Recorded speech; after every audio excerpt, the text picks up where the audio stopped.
Okay, so let's be real. Every single sales and marketing leader is talking about AI. It's everywhere. But you have to wonder, beyond all the headlines and the hype, what's actually happening? We really wanted to find out, so we did something simple. We asked. We surveyed over 100 B2B SaaS leaders to get the real story on AI adoption. What's working, what's totally broken, and maybe what they're not telling everybody else. All right, let's dive in. I mean, you hear it constantly, right? AI is this massive revolution. It's going to automate everything, change how we work forever. But what we found, well, the reality these leaders painted is way more nuanced and, frankly, a lot more interesting than that. And that brings us to our first major reality check. This is a big one. It turns out that while pretty much everyone is using AI in some form, very, very few are actually winning with it. There's this huge gap between just trying it out and getting real success. And look, teams are definitely putting their money where their mouth is.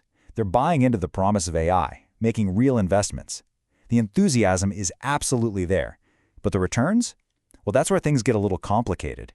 Just 7%. That's it. That is the number of teams who told us they had a clear, measurable return on investment from their AI tools. Let that sink in. 7. Honestly, that number was so shocking to us, it basically became the anchor for this whole explainer. Now, when you look at the whole picture, it gets even more interesting. You've got that tiny 7% who are crushing it, getting measurable ROI. But then look at the rest. 45%, they're seeing only limited success. And a staggering 48%, that's almost half, say they're getting no clear value whatsoever. So what in the world is going on here? This huge disconnect led us to the next obvious question. If the technology is supposed to be so powerful, why isn't it working for most people? And the answers, as it turns out, have a lot less to do with algorithms and a lot more to do with, well, us. So when we asked these leaders, okay, what are the biggest lessons you've learned? This is what they told us. And notice anything? These are all overwhelmingly human and strategic issues. We're talking buy-in, mindset, getting the scope right, process. The tech is really just one piece of a much, much bigger puzzle. And this quote, wow, this just illustrates the biggest hurdle perfectly. It's fear. Almost a third of the leaders we talked to said team resistance was their #1 challenge. This quote gets right to the heart of it, doesn't it? It's not about the tool. It's about job security.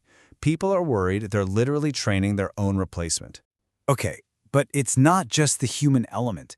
There are some really fundamental operational problems too. I mean, look at this data. A massive 62% of leaders say data trust, or lack thereof, is their top limitation. Half of them straight up admit they don't even really know what their AI tools can do. And almost just as many are struggling because the AI doesn't integrate with anything else they use. So the conclusion here is crystal clear. You just can't do it. You can't layer powerful AI on top of a foundation of messy data and disconnected systems. Bad data plus powerful AI, that doesn't create magic. It just creates, well, it creates spam cannons and bad decisions, just faster than ever. You absolutely have to fix the foundation before you even think about building the skyscraper. But listen, it is not all doom and gloom. Not at all, because out of all these challenges, a new, much more successful model is starting to emerge. The leaders who are actually finding that 7% success, they're not thinking about automation. They're thinking about collaboration. They're embracing what we've started calling the co-pilot approach. And this whole approach is built on one core idea: human-first AI. It's about finding an AI solution that's designed to augment and accelerate what we do, not replace us. And the most important part of that sentence is this: humans always in control. In control of the stuff that really matters: strategy, creativity, and, the final decision. So what does that division of labor actually look like in practice?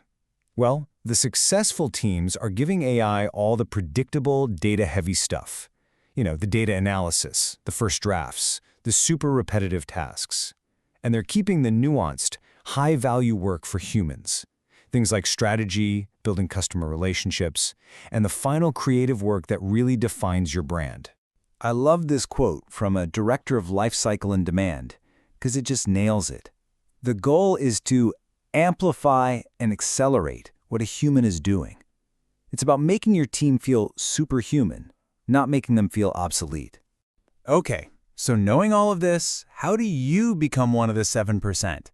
Well, the good news is the report reveals a really simple, really actionable playbook that the most successful teams are already following.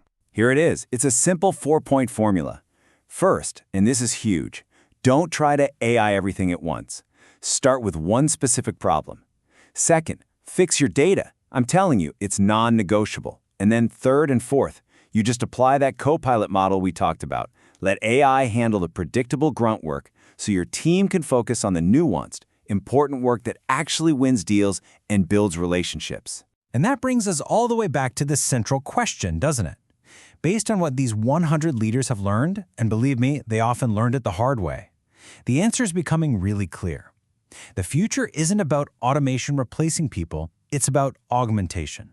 So the real question you have to ask yourself is this: are you building a team where AI is seen as a threat, or are you building one where it's the most powerful co-pilot you've ever had?